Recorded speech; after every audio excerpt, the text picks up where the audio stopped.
next day you gave it away. Vous savez qu'on pourrait devenir les nouveaux Stone et Chardin, je crois. Absolument.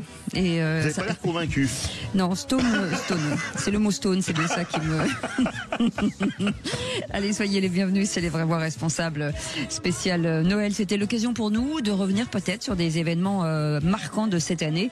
Et souvenez-vous, l'année du rugby avec les médailles olympiques, rétrospective dans quelques instants avec Alex Priam, expert incontournable de Sud Radio, les vraies voix du rugby tous les week-ends pour nous plonger finalement dans l'épopée du rugby en 2024. Et ensuite, on fera un retour aux Jeux Olympiques à travers le regard éclairé de Laurent Louillat qui nous fera vibrer en retraçant les moments marquants de cette fête sportive mondiale où les Français ont été à la hauteur. Et puis un petit peu de politique aussi avec Jean Petot, politologue qui sera avec nous pour décrypter les enjeux autour finalement de cette dissolution et de leurs répercussions sur le paysage français. Enfin, cap sur les USA avec Olivier Piton, avocat à Washington et Paris, qui nous livrera son analyse des élections présidentielles américaines, un événement clé pour l'avenir du monde, et qui a notamment écrit un livre sur Kamala Harris, un livre qui s'intitule Kamala Harris, la pionnière de l'Amérique, publié chez Plomb. Allez, on vous souhaite la bienvenue, on est ensemble jusqu'à 20h, c'est les vraies voix spéciales, rétrospective 2024. Les vraies voix Sud Radio. Et on va parler rugby, rétrospective rugby avec Alexandre Priam qui est avec nous. Bonsoir Alexandre. Bonsoir Alexandre. Bonsoir les vraies voix. Et on se disait, mon cher Alexandre, forcément la radio du rugby, des territoires, on aime cet engouement national, et il s'est quand même passé pas mal de trucs, en l'occurrence pendant ces JO, Alex. Ah oui, effectivement, hein, ça c'est clair que l'équipe de France de rugby à 7 masculine, pour être précis, effectivement, a été absolument extraordinaire durant les Jeux Olympiques. Elle a déjoué tous les pronostics, mais ça a commencé un petit peu avant. Ça a commencé lors de la saison de rugby à 7 avec bien déjà Antoine Dupont qui rejoint l'équipe de France nationale de rugby à 7. Le tournoi à Vancouver où les Bleus font 3e. Derrière, l'équipe de France va à Los Angeles et remporte son premier tournoi depuis 2005. Avec un essai d'anthologie de Dupont contre l'Angleterre. Alors celui-là, on a crié devant la télé. Ah oui, non mais tout à fait. Et ensuite, eh bien, il y a le tournoi, la finale, hein, donc de ce World Series du côté de Madrid. On est champion du monde donc dans la foulée. Et après être champion du monde, on se met à rêver. Et on est en plus champion olympique, c'est-à-dire que en espace de 4-5 mois, on est devenu la meilleure nation mondiale de rugby à 7 et l'équipe de France a récolté une des premières médailles d'or de la délégation française à Paris, à Saint-Denis, et ça a été un moment absolument inoubliable. Et Antoine Dupont, pardon Philippe, oui. de vous meilleur joueur du monde.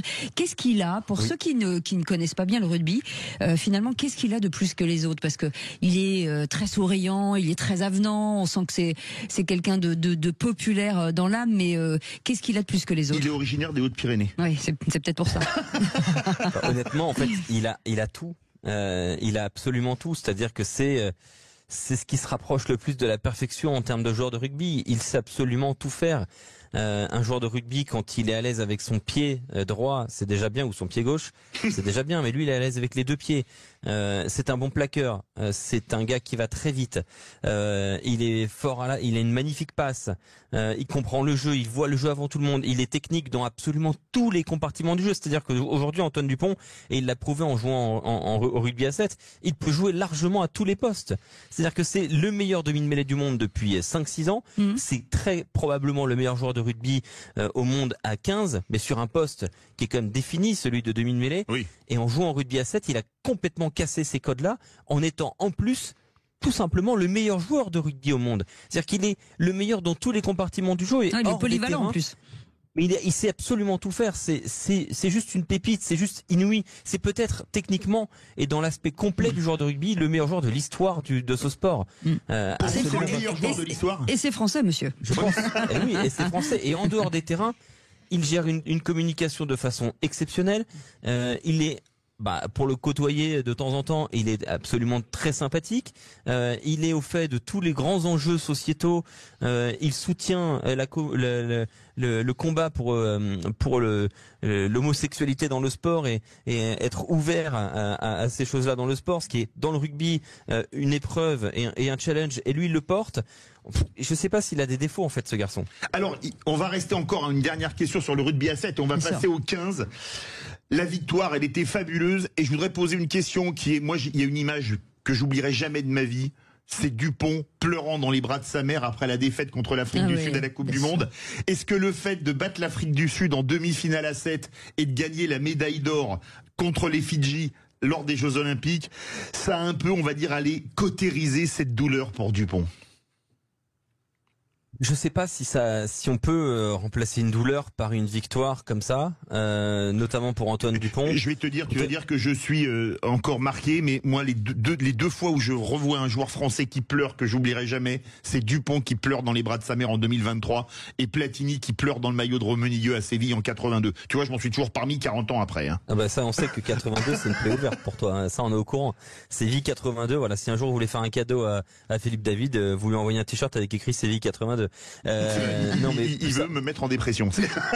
Plus sérieusement, Antoine Dupont, en fait, c'était la première fois de sa vie où il ne gagnait pas quelque chose. Donc pour lui, ça a été, je pense, un revers. Et son épisode à 7 où il a prouvé qu'il pouvait toujours tout gagner. Il est revenu à 15. Il gagne la Coupe d'Europe de rugby. Il gagne le championnat de France avec Toulouse.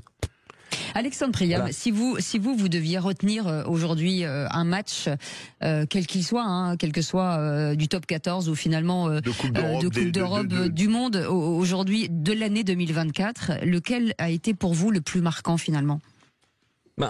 Ça va être très dur pour les Bordelais-Béglais, mais pour moi la finale de top 14 elle est révélatrice de la force du Stade Toulousain en 2024. C'est-à-dire qu'on parle d'une victoire de plus de 50 points. On parle de la finale la plus 59-3. On est sur la finale la plus large de l'histoire du rugby français. Et ça montre l'hégémonie du Stade Toulousain en 2024. C'est la meilleure équipe probablement de l'histoire. C'est probablement la meilleure génération du Stade Toulousain. Et Dieu sait que c'est très difficile à faire. Hein. Et elle est incarnée encore une fois par Antoine Dupont, mais pas seulement, par Romain Tamac, par François Cros, par ces joueurs-là qui vont marquer une génération de rugbyman, qui vont faire que le rugby est populaire en France. Et ce Stade Toulousain est un exemple de vertu, un exemple de rugby, un exemple de jeu, un exemple de gestion. Et cette finale face à Toulouse et face à Bordeaux, cette victoire 59-3, elle est révélatrice de la force de ce club. Mais est-ce qu'il n'y a pas un match qui a été sensationnel? Moi, j'aurais dit le match qui me vient à l'esprit, c'est la finale de Coupe d'Europe à White Hart Lane, entre le Leinster et Toulouse. Ce match après prolongation, où Toulouse, en infériorité numérique, suite au carton rouge, c'est un des deux frères jumeaux, de deuxième ligue. Bon, peu importe. Il arrive malgré tout. Quoi, vous avez oublié un truc, vous? Oui. C'est la première fois de ma vie que je vois ça. Les deux frères australiens de Toulouse, les deux frères jumeaux. Bon, peu importe. Rich Arnold, c'est ça. Qui prend un carton rouge et que au trip, ils arrivent à se maintenir et gagner.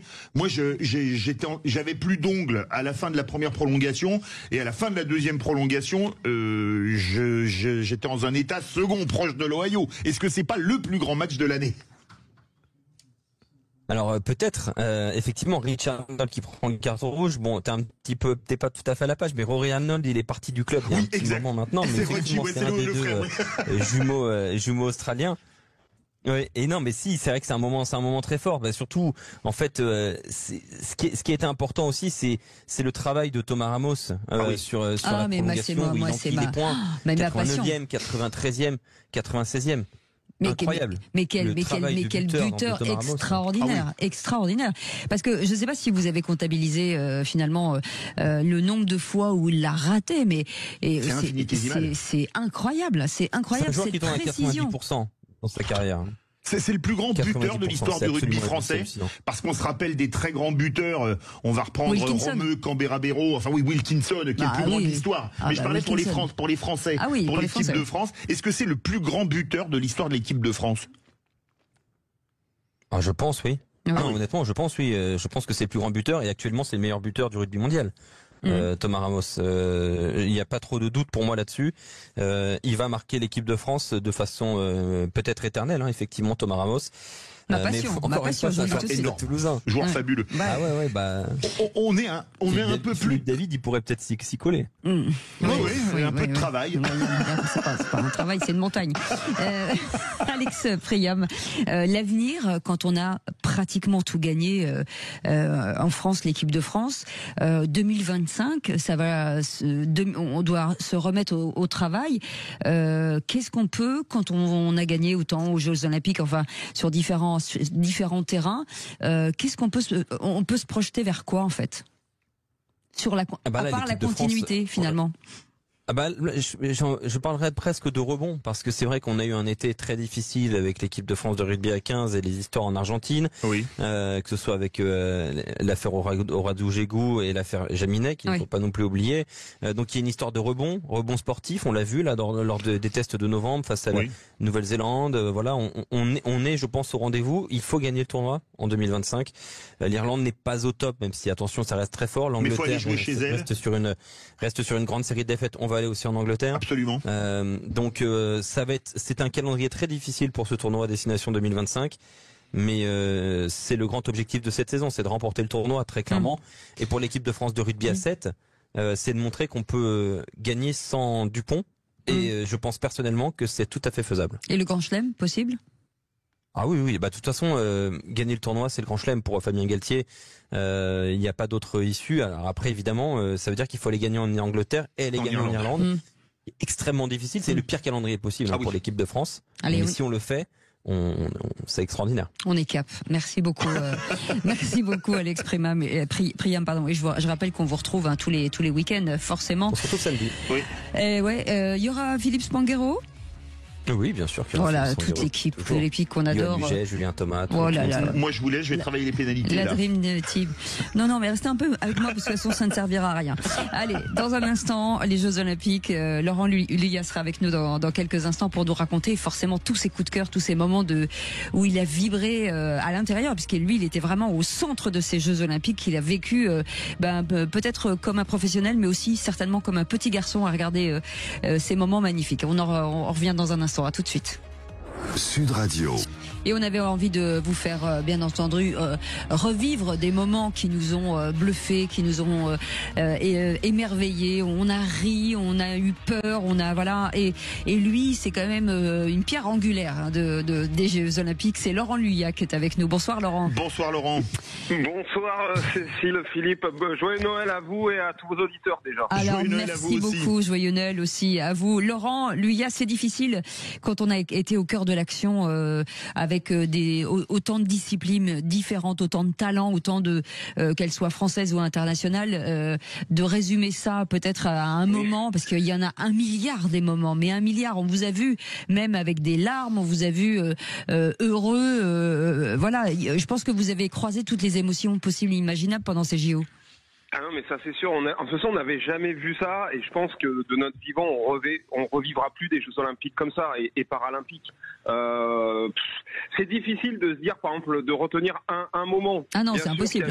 C'est impossible. Il y a eu le carton de Léon Marchand, bien sûr, mais il y a aussi Teddy Riner avec la médaille d'or d'abord pour lui, et ensuite par équipe avec cette fameuse roue. Il y a le triplé du BMX, il y a cette arrivée de la course cycliste, il y a l'escrime, et puis après les Jeux paralympiques. Alors c'est vrai que ça a été de la joie, ça a été des larmes. Ça c'est la révélation quand même, les paralympiques, parce qu'on a vu, c'était très peu à la télévision, là en direct pendant plusieurs semaines, on a vu mais tellement de courage. En fait, moi j'ai la chance, grâce à France Télévisions, de les couvrir depuis 2014. On a commencé en fait en 2014, c'était les Jeux paralympiques d'hiver à Sochi, et on a commencé un peu timidement, on faisait 5-6 heures dans la journée, et puis après on les a fait à Rio, puis après dans les pays d'Asie, Tokyo, alors à chaque fois avec un décalage horaire qui était vraiment défavorable. Oui, c'est clair. Les gens pouvaient pas regarder, ça se terminait, les épreuves se terminaient à 11h du matin en France, là c'était la nuit. Et à Tokyo, je me suis vraiment rendu compte qu'on avait une équipe de France qui était déjà performante. Je crois qu'on a eu 54 médailles. Et en plus, ils ont une personnalité, ils sont charismatiques. Ces athlètes, des jeunes, des moins jeunes, tout ça, il y a un amalgame, une osmose dans cette équipe. Et je me suis dit, mais à Paris, mais ils vont cartonner, c'est-à-dire que les gens vont tomber amoureux d'eux, quoi. Mais vraiment, réellement. Et c'est ce qui s'est passé. Et ça a changé leur vie aussi, parce que c'est vrai qu'après, au début, ils étaient plutôt invisibles. Aujourd'hui, l'effet JO a changé leur vie. Moi, on en a croisé plusieurs qui disent c'est une révélation aussi pour nous. On a même eu une médaille d'or de cécifoot ici. Exactement. Ben oui, c'est si faux. Vous imaginez le samedi soir 5 millions de téléspectateurs sur France 2, un match de Cécifoot en prime time sur France 2 le samedi soir, c'est incroyable. Et dont les audiences cartonnent quand même, Laurent Luyat, c'est ça le truc. Ça a cartonné. Mais si vous voulez, il y a un exemple aussi frappant, c'est Aurélie Aubert à Boccia. Je sais qu'à Rio, donc on était en 2016 avec Samuel Guédari, qui présente avec moi, en fait, on était presque un peu gênés de montrer la boccia parce que c'est un sport où là les athlètes sont le plus atteints en fait. On a commencé, on a montré sur les 10 jours, on a montré 2 minutes par-ci, 2 minutes par-là. Et puis après à Tokyo, on a déjà montré plus. Et là, on a couvert tous ces matchs. Et cette jeune femme qui ne fait rien de sa vie par elle-même en fait, rien par elle-même. Elle a toujours quelqu'un qui lui fait tout forcément à cause de son... Et là, par elle-même, elle est devenue championne paralympique. Vous imaginez Génial. Quand même, pour cet athlète, c'est extraordinaire. Et je pense que le regard des gens a changé. Voilà, par rapport au handicap. Moi, je sais qu'avant les Jeux paralympiques, il y a des gens qui me disaient « Ah, mais je les respecte, mais j'ose pas trop regarder parce que ça, bon, c'est dur pour moi, etc. » Et en fait, ils se sont rendus compte, ils ont regardé... On a dépassé ça, hein. Mais voilà, on a dépassé ça, et ça c'est très important. Important. Laurent Luyat, vous avez parlé de celui qui a probablement été la grande star des Jeux, Léon Marchand. Oui. Est-ce qu'on peut le comparer dans les très grands nageurs de l'histoire à Mark Spitz, Michel Gross ou Michael Phelps? Michael Phelps, bah oui, tout le monde le compare à Michael Phelps. En plus, c'est le même entraîneur. Non, il est bien meilleur. Oui. Ça va pas ou quoi? Et en plus, il est toulousain, alors il a beaucoup de qualités. Et en plus, il est toulousain, il est meilleur. Voilà. Enfin, je lui souhaite autant de médailles que Michael Phelps, parce que c'est quand même le recordman absolu. Mais ouais, c'est un phénomène parce qu'il est encore très jeune. Hein. Oui. C'est ça. Mais là, c'est là aussi où on voit la puissance des Jeux Olympiques. C'est-à-dire que Léon Marchand, il était champion du monde avant les Jeux. Et le grand public ne le connaissait pas, en fait. Le monde du sport, bien évidemment, mais le grand public. Et là, avec ses médailles d'or, c'est devenu vraiment une star, une icône presque. Vous voyez, c'est ça qui est extraordinaire. Vous avez vu certainement, pour prendre un petit peu de hauteur, la ferveur nationale. Vous étiez au cœur de tout ça. Est-ce que vous avez été, j'imagine, très ému de voir des situations, même si vous êtes dans votre rôle de journaliste et même si vous travaillez au quotidien, très ému par toutes ces situations. Et est-ce que ça a changé quelque chose chez vous? Moi, en fait, alors pour tout vous dire, sans faire trop long, pareil, j'ai la chance depuis 2000 de les couvrir, depuis Sydney en 2000. Donc, je les ai vus un peu partout dans le monde, les Jeux Olympiques, en fait. Et j'étais certain que ça allait marcher. C'est-à-dire tout ce bashing qu'il y a eu avant, qui était ridicule. On voyait des experts qui connaissaient rien, qui disaient « mais ça va pas marcher, les gens n'en veulent pas ». C'était n'importe quoi. Mais je ne pensais pas, honnêtement, que ça allait aussi bien fonctionner. Parce que, en fait, tout a été parfait, c'est-à-dire l'organisation, et quand on sait la difficulté d'organiser une épreuve comme ça... Intramuros Voilà, intramuros, les forces de l'ordre qui ont été absolument nickel, les supporters qui ont permis à tous nos athlètes de se transcender dans une ambiance fabuleuse, les bénévoles, en fait, vous les questionnez aujourd'hui, ça reste un des plus grands moments d'émotion. Pour certains même le plus grand moment de leur vie, ce qu'ils ont vécu. Et puis des champions évidemment avec un record de médailles. Enfin tout a été, même nous on n'a pas raté de bascule, vous imaginez. Laurent Luyat, il y a un moment fabuleux, mais il a duré 5 minutes à tout casser. Jusqu'à ce qu'un Chinois gagne une médaille d'or en natation. La France était première au tableau des médailles. Je peux vous dire que moi j'ai même fait une capture d'écran sur mon téléphone pour le garder, parce que je lui dis tu reverras peut-être jamais ça de ta vie. Est-ce que vous vous souvenez de moment? Est-ce que vous auriez imaginé vivre ça une fois dans votre vie?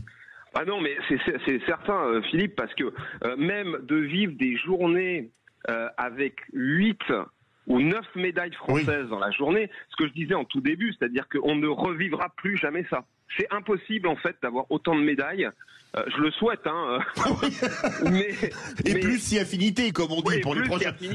Mais ce que je veux dire, c'est qu'au JO, alors au para, on en a quand même plus des médailles. Mais au JO, les jours où on en a 2, 3, 4, c'est voilà, mettons 3, 4.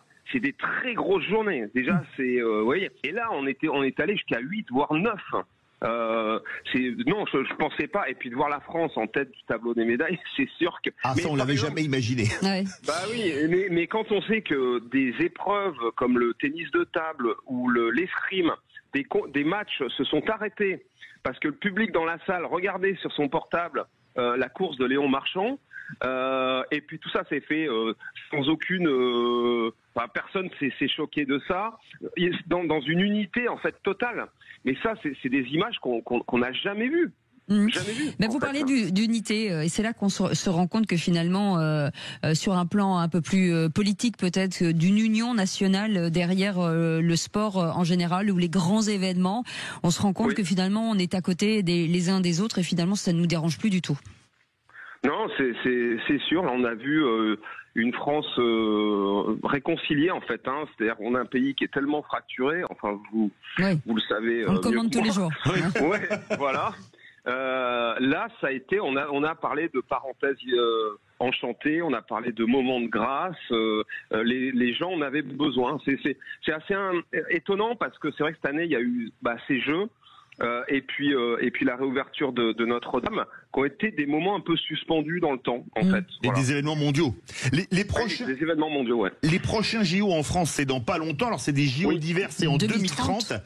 Quelles leçons faut-il tirer de 2024 pour 2030 ? Le planter du bateau, monsieur Duss. C'est exactement ce que j'allais dire, c'est fou.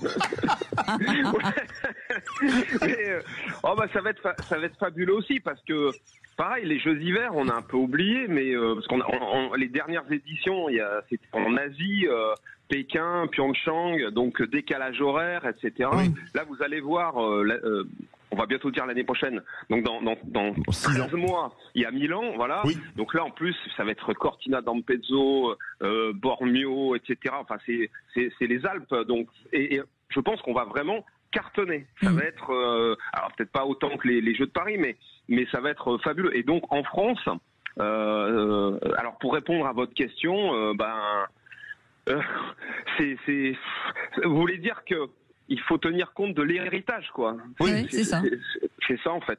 Exactement. Je vous avoue très franchement que j'ai pas trop la réponse. Eh ben c'est pas grave. Est-ce qu'il y aura un héritage, quoi? C'est ça la grande question. Non, on voudrait savoir si nous il y aura des raclettes et des. C'est tout ce qui nous intéresse pour les JO. En fait, c'est ma région, alors vous imaginez. Je suis grenoblois, donc. Vous avez compris, c'est pas les raclettes pour enlever les givres sur les pare-brises, c'est celles avec du fromage et de la charcuterie. Celles qu'on aime en fait. Avec les potates. Une dernière question, pardon, permettez. 1924-2024, on aura à nouveau les JO d'été avant 2124. 2124. Ouais, nous serons plus là, dit le Philippe, je pense tous les trois. Ouais, je sais pas. Moi, avec un peu de chirurgie esthétique, ça peut passer. Mais peut-être nos successeurs ressortiront les archives de cette année. C'est ça. Merci mille fois, Laurent Luyat, d'avoir accepté notre invitation à 25 décembre. On vous souhaite de très belles fêtes de fin d'année et puis on a hâte de vous retrouver, bien entendu, sur France Télévisions avec un documentaire qui va sortir. Oui, alors un documentaire qui va passer, je pense, au printemps. Alors, qui n'a rien à voir avec le sport, ça sera sur les années 80 en musique, une génération de tubes. Je vous le conseille, il est pas mal, il y a beaucoup de pépites. Justement, on parlait d'archives. Ça a l'air dingue. Toute la décennie et toutes les révolutions musicales. Et on fera un karaoké avec Laurent Luyat. Allez, passez de belles fêtes de fin d'année. Merci beaucoup. À bientôt, merci beaucoup. Allez, vous restez avec nous dans un instant. Jean Petot sera avec nous pour parler, bien entendu, de cet événement de 2024 politique, la dissolution. Quels sont les enjeux? Qu'est-ce qui s'est passé? Qu'est-ce que ça va générer? Il nous dira tout dans un instant. À tout de suite. Et on continue cette émission de rétrospective des événements qui ont marqué forcément cette année 2024 après le sport, après le rugby, les JO. Et on va retomber un petit peu sur notre quotidien avec Jean Petot, politologue. Bonsoir Jean. Bonsoir Jean et joyeux Noël. Joyeux Noël, merci d'être avec nous. Bonsoir à vous deux, bonsoir Cécile, bonsoir Philippe, oui. En direct de Pologne d'ailleurs, puisque vous êtes... Exactement. Voilà, quel temps fait-il? Vous êtes où? À Cracovie? Non, à Sosnowiec, à côté de Katowice. Mais il n'y a pas de neige, malheureusement, parce qu'il n'y a rien de plus beau, normalement, que les Noëls et les fêtes de fin d'année dans la neige en Pologne. Enfin, voilà. Vous pouvez nous dire joyeux Noël en polonais pour... Wesołych Świąt. Voilà, de toute façon, il peut dire n'importe quoi, on ne sait pas. Ça, c'est gentil. Alors là, franchement... Jean Petot, alors on va revenir sur cette dissolution qui a généré quand même tellement de bouleversements dans notre pays. Pour revenir sur la genèse de cette... qu'est-ce que l'on sait finalement de la genèse aujourd'hui de cette dissolution? Est-ce que c'est un coup de poker? Est-ce que c'est quelque chose de réfléchi? Parce qu'on a dit tellement de choses finalement que c'est toujours intéressant de revenir à la genèse. Oui, alors c'est une très bonne question, Cécile. Vos confrères de Politico, parmi lesquels d'ailleurs j'ai eu le plaisir de compter quelques anciennes élèves, ont édité et publié un livre qui s'appelle La surprise du chef. Eh bien, le titre montrait bien quelque part un peu le désarroi qu'avait pu toucher un certain nombre d'observateurs et de commentateurs par rapport à cette décision du président de la République Emmanuel Macron, donc comme on dit, d'actionner l'article 12 le soir du 9 juin 2024, consécutivement bien sûr au résultat des élections européennes. Voilà. Alors ça a surpris tout le monde, mais quand on remet un peu les choses en perspective, il y a sans doute une succession des enchaînements d'événements qui datent de fait de la réélection d'Emmanuel Macron. Moi, j'ai tendance à faire remonter cela à la réélection d'Emmanuel Macron au printemps 22, avec cette particularité née de la réforme constitutionnelle d'août 2008 d'interdire à un président de la République de faire plus de 2 mandats consécutifs.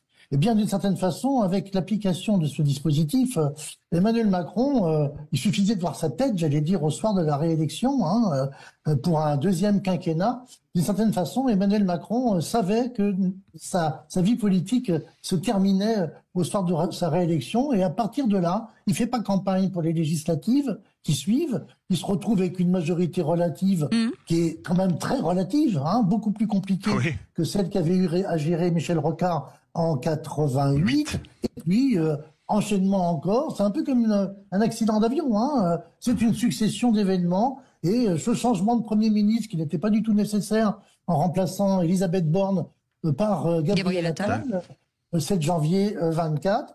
Résultat des courses, on arrive à la fin de l'année 24, tenez-vous bien, à une année record de Premier ministre. J'ai regardé sous la 4e République, où pourtant, vous vous souvenez que ça valsait les présidents du Conseil, il n'y a jamais eu, sur une même année civile, depuis 1946 jusqu'en 58, il n'y a jamais eu 4 premiers ministres différents. Voilà. Donc tout cela explique, je pense, indépendamment du fait, pardon, je termine, Philippe, indépendamment du fait que Emmanuel Macron a voulu faire un coup, il a cru que en prononçant la dissolution, il allait prendre tout le monde de vitesse, et bien il s'est planté.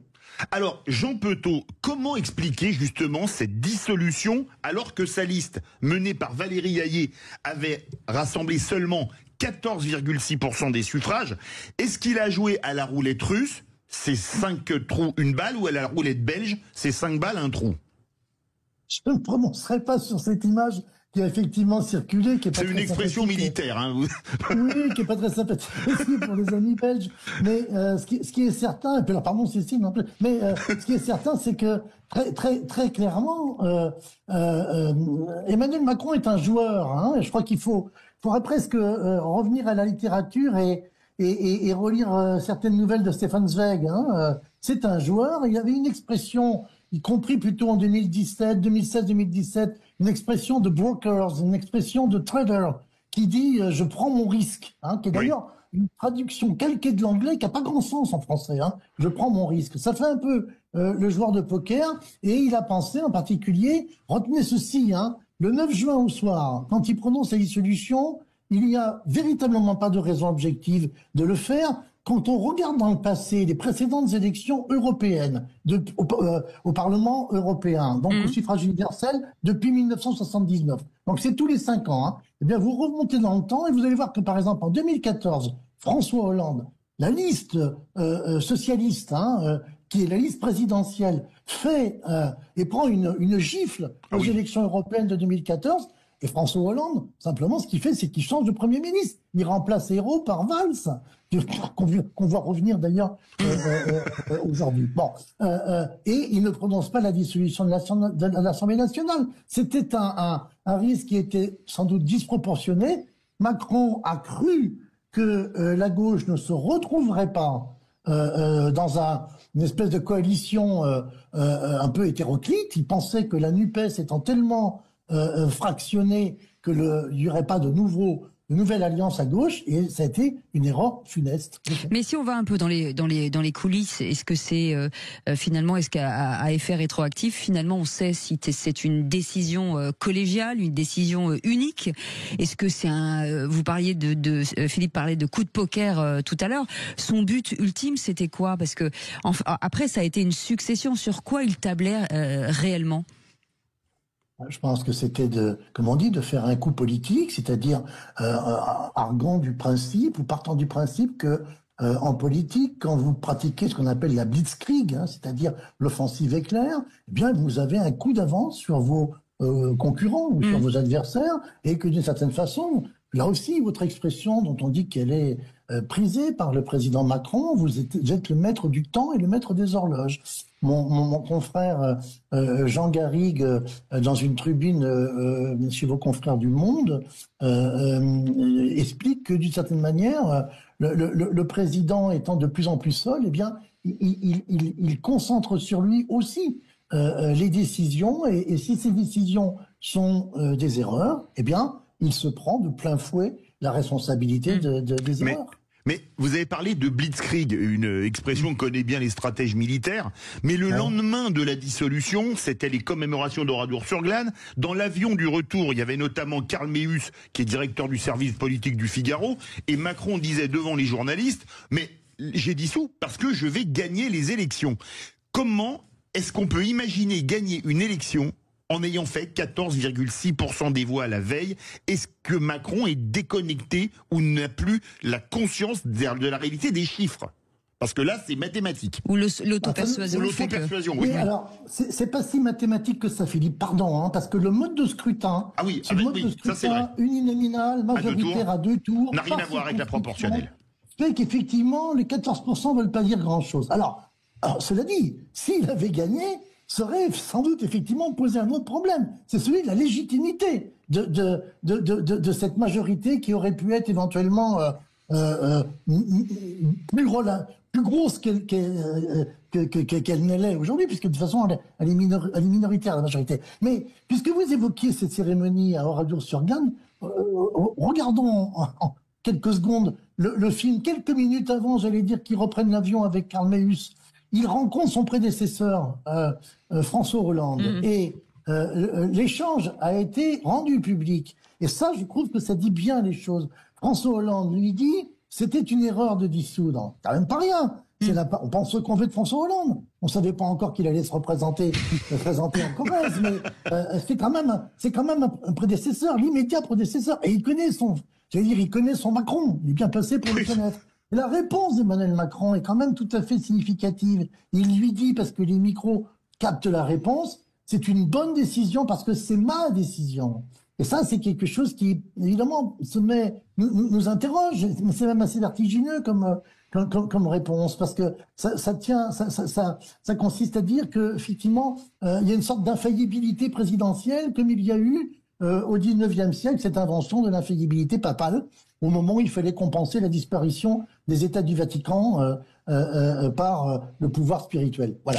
Est-ce que ça veut dire qu'aujourd'hui, on sait que Emmanuel Macron n'a pas vraiment de vision, et encore moins aujourd'hui, c'est le brouillard, mais il voit à combien de temps en fait? En fait, est-ce que c'est quasiment au fur et à mesure de gérer le pays, ou quand même, on imagine qu'il peut quand même se projeter jusqu'à 2027? Si vous connaissez ce très beau film qui s'appelait Dans la tête de John Malkovich, moi je suis pas dans la tête d'Emmanuel Macron, donc lui peut-être, compte tenu de sa manière de fonctionner, a peut-être une vision. En tout cas, on la connaît pas. On la connaît pas, elle est pas visible. En tous les cas, à plusieurs reprises, et même assez récemment, il a évoqué 30 mois. Il a évoqué la fin de son quinquennat en disant bien je ne me retirerai pas, je ne démissionnerai pas, qu'on ne spécule pas sur mon départ. Donc si tant est qu'il y a une vision, eh bien il y a une vision, j'allais dire, sur le modèle je maintiendrai, en tous les cas, je resterai là. Voilà. Alors Sauf que, évidemment, on peut avoir des intentions de tenir le coup, et puis les circonstances, comme disait l'un de ses prédécesseurs, et non des moindres, le général de Gaulle, vous poussent d'une certaine façon à agir autrement. Mais ce qui est certain, c'est qu'en termes de volonté, je crois qu'il n'y a pas chez le président d'amoindrissement de cette volonté. Et puis, vous savez, un joueur, effectivement, y compris même... on parlait tout à l'heure de rugby. Je vous écoutais avec attention, c'était passionnant. Alexandre Priam et puis Laurent Guyat sur les Jeux Olympiques. Un joueur est toujours, j'allais dire, dans la perspective du money time, en se disant, à un moment, ça va se retourner. Alors bien sûr, Alexandre a eu la gentillesse de rappeler le score de l'UBB, moi qui était en général à la finale du top 14. Parce que vous êtes bordelais. Je passe sur la passion affichée à plusieurs reprises de Cécile pour Thomas Ramos. Donc je m'efface là aussi. Très clairement, je pense que le joueur Macron se dit, mais les choses vont, à un moment ou à un autre, ça va se retourner différemment. La configuration. Sur un malentendu, ça peut marcher, comme disait Jean-Claude Duss. Là, on était tout à l'heure sur le planter de bâton. Puisqu'on a en référence à l'entreprise. Mais vous savez, c'est pas le seul à avoir cette idée. Les politiques sont des personnages très bizarres. Ça fait, je ne passerai le nombre d'années, mais ça fait quand même très longtemps que je les suis, un peu comme un entomologiste.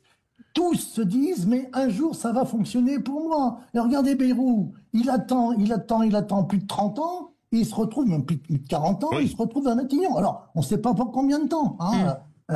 François Hollande, je pense que dans sa tête, il se voit bien candidat à la présidentielle de 2027. Voilà. Mais alors, il faut poser une question. Beaucoup de gens ont dit, de Fabien Roussel à Jean-François Copé, qui sont pas franchement du même bord, et même au RN et même à LFI, que si jamais Bayrou était censuré sous peu, Emmanuel Macron devrait en tirer les conséquences. Seul problème, Emmanuel Macron a dit qu'il irait au bout de son mandat.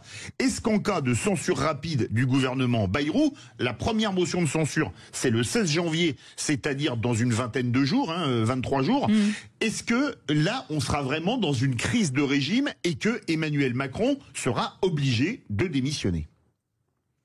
Je pense qu'on sera dans une crise politique. Moi, je me méfie beaucoup des mots crise de régime. Je ne sais pas trop d'ailleurs ce que ça veut dire. Il n'y aura pas de crise institutionnelle parce que, je le rappelle, ça n'a rien à voir avec les fêtes de fin d'année, crise de régime, je vous le dis tout de suite. Institutionnellement, et je vous parle pas des Noëls en Pologne, et institutionnellement, il n'y a pas d'obligation du tout pour le président de la République de mettre un terme à son mandat avant l'échéance de 2027, c'est-à-dire que sa légitimité, elle est pour 5 ans. Pleine et entière à partir de 22. Alors il a été, quand on calcule son élection, son score au deuxième tour de 22 rapporté aux inscrits, ça c'est intéressant parce que ça donne en quelque sorte le socle de légitimité par rapport à la totalité du corps électoral. Il est en déflation, si je puis dire, de 6 points entre 17 et 22. Mais en 17, contrairement à ce qu'on disait, ce que certains disaient, il a été du tout mal élu. Rapporté aux inscrits en 2017, il fait à peu près le score de Mitterrand ou de Giscard à leur première élection en 74 ou en 81. Alors, formellement, je termine, Philippe, une motion de censure qui renverserait le gouvernement Bayrou n'oblige pas le président de la République à quitter ça n'oblige pas. Mais politiquement, comment tenir? Eh bien ça, c'est là que l'incertitude s'ouvrira. Je vais remuer le couteau en la plaie, moi qui suis supporter du Stade Toulousain, il y a l'esprit, il y a la règle. Ouais. Un dernier petit mot, parce qu'on a très peu de temps, mais est-ce qu'il faut laisser travailler finalement Bayrou? Est-ce que là, c'est un peu notre dernière chance? J'aurais tendance à dire qu'il faut laisser sa chance au produit, comme on dit. D'autant qu'effectivement, il y a des personnalités qui ont une vraie expérience. Regardez comment Darmanin démarre sur les chapeaux de roue. Oui.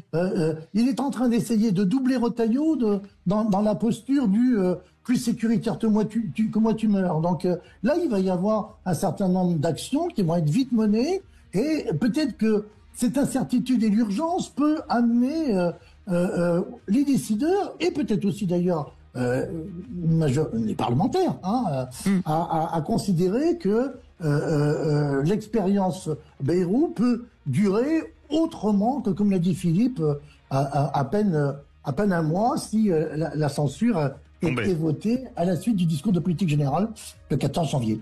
Merci beaucoup. mille fois, Jean Petot, Merci à politologue. vous. Merci Toujours un beaucoup. plaisir de vous avoir. C'est un vrai plaisir. Merci beaucoup. Passez un bon moment en tout cas en Pologne. Passez aussi des très bonnes fêtes. Dans un instant, on va revenir sur Donald Trump. En fait, le 20 janvier, il va se passer des trucs en janvier, un peu partout dans le monde. Le 20 janvier, l'élection de Trump. On va en parler avec un journaliste, pas du tout, un avocat. Olivier Piton, avocat français aux USA, ancien député suppléant des Français d'Amérique du Nord et auteur du livre Kamala Harris, la pionnière de l'Amérique, publié chez Plomb. Allez, à tout de suite. Rétrospective de 2024 avec les élections américaines. Nous sommes en compagnie d'Olivier Piton, qu'on aime beaucoup avoir en direct de Washington, avocat français aux États-Unis, ancien député suppléant des Français d'Amérique du Nord et auteur du livre, mais c'est pas son seul livre sur la politique américaine, on va citer le dernier, Kamala Harris, la pionnière de l'Amérique, publié chez Plomb. Good evening ou bonsoir? Qu'est-ce que vous préférez? Ah ben, on va dire bon après-midi, étant donné qu'il n'est même pas 14h. Ah ouais. Et joyeux Noël alors. C'est vrai qu'il est pas Joyeux Noël à vous. Bonsoir Olivier Piton. Alors là on est dans un moment où les choses vont arriver assez vite. 20 janvier c'est demain. On sent déjà que Donald Trump depuis son élection est déjà en train de travailler, de baliser le chemin. Comment aujourd'hui, on en parlait tout à l'heure parce qu'on avait un Américain ici autour de cette table. Comment aujourd'hui est perçu Donald Trump? Est-ce que finalement il fait peur? Est-ce qu'il apaise? Où en est sa cote de popularité? Alors, pour l'instant, en tout cas, dans cette période un tout petit peu particulière propre aux États-Unis, qui est cette période de transition entre l'élection du 5 novembre et la prise l'entrée en fonction le 20 janvier, donc cette période un petit peu particulière, il a plutôt bonne presse, y compris chez ses opposants. Évidemment, l'opposition continue à s'opposer, mais en tout état de cause, on lui donne crédit pour l'instant des premières propositions qu'il a faites, notamment en politique étrangère, et je pense en particulier à quelques avancées aussi bien en Ukraine que au Proche-Orient. Donc on est dans une espèce de sas d'attente, si vous voulez. Et en tout état de cause, une chose qui est certaine, c'est que il y a beaucoup d'attentes, beaucoup plus d'attentes en 2024-25 qu'il n'y en avait en 2016. Là, on attend véritablement une forme de révolution, incontestablement. C'était pas le cas auparavant. Olivier Piton, s'il y a une image qui a marqué la campagne, enfin à mon avis, c'est Trump, l'oreille en son et le poing levé après l'attentat contre lui le 13 juillet à Butler en Pennsylvanie. Est-ce que cet attentat a changé le cours de la campagne? Il y a plusieurs événements qui ont changé le cours de la campagne. Le premier événement, alors vous avez rappelé effectivement le 13 juillet l'attentat de Butler. Il y a le 7 juin le débat complètement lunaire entre Donald Trump et Joe Biden, qui en fait le roi est nu à ce moment-là. C'est-à-dire qu'on se rend bien compte, tout le monde se rend compte à ce moment-là que Joe Biden n'est plus en capacité de pouvoir être candidat et a fortiori de pouvoir exercer ses fonctions. Et donc, ça reste pour moi les deux événements un peu forts, sans doute les deux tournants. Le 7 juin d'abord, donc le débat, le 13 juillet, l'attentat manqué à Butler en Pennsylvanie, et puis sans doute aussi, on en a assez peu parlé, mais le débat entre les deux candidats, le 10 septembre, l'unique débat entre les deux candidats, où en fait, paradoxalement, moi je faisais partie de ceux qui trouvaient que Donald Trump avait gagné le débat. C'était pas la majorité, et avec le recul, on s'est rendu compte que finalement, ce point-là, cet événement-là avait aussi joué dans la prise de conscience d'un certain nombre d'Américains de ce que proposait l'un et de ce que proposait l'autre, avec un choix qui semblait, en tout cas, qui a permis à un certain nombre de gens de devenir beaucoup plus évident. On l'a vu dans les résultats finaux dont on aura peut-être l'occasion de parler. Est-ce que Kamala Harris était moins efficace? Est-ce que finalement elle s'est pris les pieds dans le tapis? Moi, j'ai écrit 2 livres sur elle, donc j'aurais toujours une relative indulgence à son égard. Je pense que d'abord, on peut très difficilement mener campagne, surtout dans un pays aux États-Unis, quand la décision que vous soyez candidat date officieusement du 21 juillet et officiellement du 5 août. Ouais. En 3 mois, c'est une mission impossible. Ça s'était déjà passé en 1969, au moment où Lyndon Johnson avait laissé sa place à Humphrey, mais à l'époque, il s'était retiré en mars.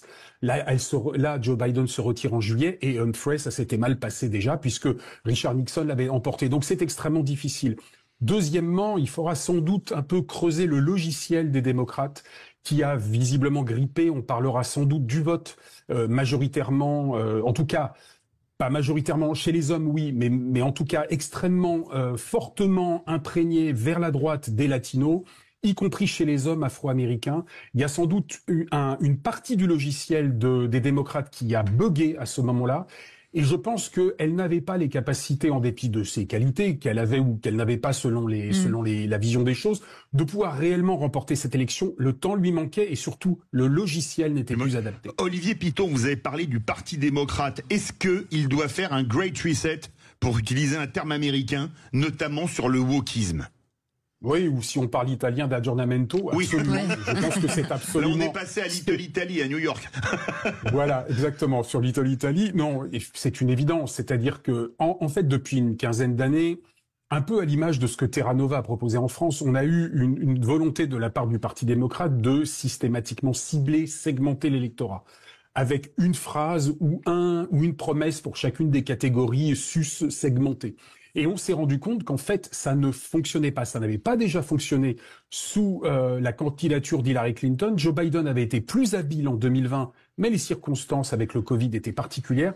Et Kamala Harris, même si elle n'est pas tombée dans le piège d'Hillary Clinton, n'a pas réussi finalement à proposer autre chose qu'une forme de segmentation, très largement portée d'ailleurs sur le droit des femmes. Elle avait raison de le faire en raison de la décision de la Cour suprême, mais néanmoins, quand on segmente, on exclut. Et c'est ce qui s'est passé alors que Donald Trump, lui, a toujours tenu ce discours qui se voulait englobant, et visiblement, cette lacune du logiciel démocrate est à revoir complètement. Et il n'y a pas qu'aux États-Unis, à mon avis. Donald Trump, premier mandat, on apprend dans un premier mandat. Est-ce que il est capable, finalement, dans ce second mandat ou deuxième, on ne sait pas s'il y en aura un troisième un jour ou l'autre, mais de réfléchir et de faire une sorte d'introspection, de dire qu'est-ce qui n'a pas fonctionné, qu'est-ce qu'il faut que je change, parce que c'est vrai que pendant il a eu une espèce d'hystérie pendant la campagne, mais est-ce il pourrait s'agir pour ce deuxième mandat? Alors, très difficile de répondre à votre excellente question parce qu'en fait, il ne s'excuse jamais. C'est toujours le point. C'est pas le genre de la boutique. C'est pas le genre de la boutique. Il ne s'excuse jamais. C'est-à-dire qu'il y a la meilleure défense étant l'attaque. Il a toujours considéré que il n'était pas ni dans l'introspection, ni dans une forme de flagellation intellectuelle. Il est toujours dans la recherche du combat, y compris de manière injurieuse, mais y compris de manière violente, en tout cas verbalement. Il l'a montré. Ce que l'on peut attendre du nouveau mandat, en tout cas, il y a un point très important que vous soulevez, l'attente est énorme vis-à-vis de Donald Trump 2024 par rapport à Donald Trump 2016, qui était un peu la surprise. Donc là, il y a une vraie attente, et quand on attend beaucoup de quelqu'un, le risque qu'il déçoive beaucoup est aussi présent, et donc les quelques mois du début de 2025 vont être extrêmement importants pour avoir un petit peu la teneur de ce que sera sa présidence. Olivier Piton, est-ce que les USA sont plus divisés que jamais ? Géographiquement notamment, avec les côtes et les grands lacs qui votent démocrates et tout le reste qui vote républicain. Oui, incontestablement. Et en fait, cette guerre de sécession froide, comme certains l'ont appelée... L'expression est très intéressante. Je l'avais pas entendu, la guerre de sécession froide. C'est le titre de mon prochain livre, donc je vous le livre. Je me fais de l'autopromotion, j'en profite, c'est Noël. Donc en l'occurrence, je vous remercie d'être le vecteur. Donc en l'occurrence, de mon point de vue, il y a une date un tout petit peu symbolique qui nous remonte un tout petit peu loin, qui est 2000, qui est l'élection de George W. Bush contre Al Gore, et on se souvient des circonstances au cours desquelles la Cour suprême de Floride a décidé de l'élection entre George Bush Jr. et Al Gore. Et c'est à ce moment-là que j'ai senti, c'est à ce moment-là exactement, et c'est à ce moment-là que j'ai senti qu'il y avait une vraie fracture avec ce point extrêmement essentiel qui en fait mine toute démocratie, c'est le moment où la minorité refuse de reconnaître la victoire de la majorité, où elle considère que la victoire est illégitime. Et on n'en est finalement jamais sorti. Alors c'est pas pour lancer l'anathème sur les démocrates, puisqu'on a bien vu qu'en 2020, c'était Donald Trump qui refusait la défaite, mais en l'occurrence, il y a cette incompatibilité à reconnaître chez les deux camps, et je dis bien chez les deux camps, le principe de la victoire de l'autre, Exception faite, il faut le reconnaître, à Joe Biden et à Kamala Harris, qui ont très rapidement reconnu leur défaite vis-à-vis de Donald Trump il y a 1 mois et demi. Il y a une autre qui... allez-y. Non, mais il promettait dans son premier mandat, en tout cas, de rendre finalement à l'homme de la rue son emploi, son identité, sa dignité. On sent quand même une Amérique qui a quand même un peu souffert avec Joe Biden sur le pouvoir d'achat, sur plein de choses. Est-ce qu'on peut y croire, de redonner effectivement un peu de souplesse à ces gens de la rue, justement? Make Americans great again. Again. Oui, d'autant que le pouvoir d'achat, le panier de la ménagère ou le panier du ménager a énormément compté dans les, en tout cas c'est ce que les commentaires des électeurs pris au hasard ont pu montrer, c'est-à-dire que au bout du compte, la politique étrangère a pesé relativement peu.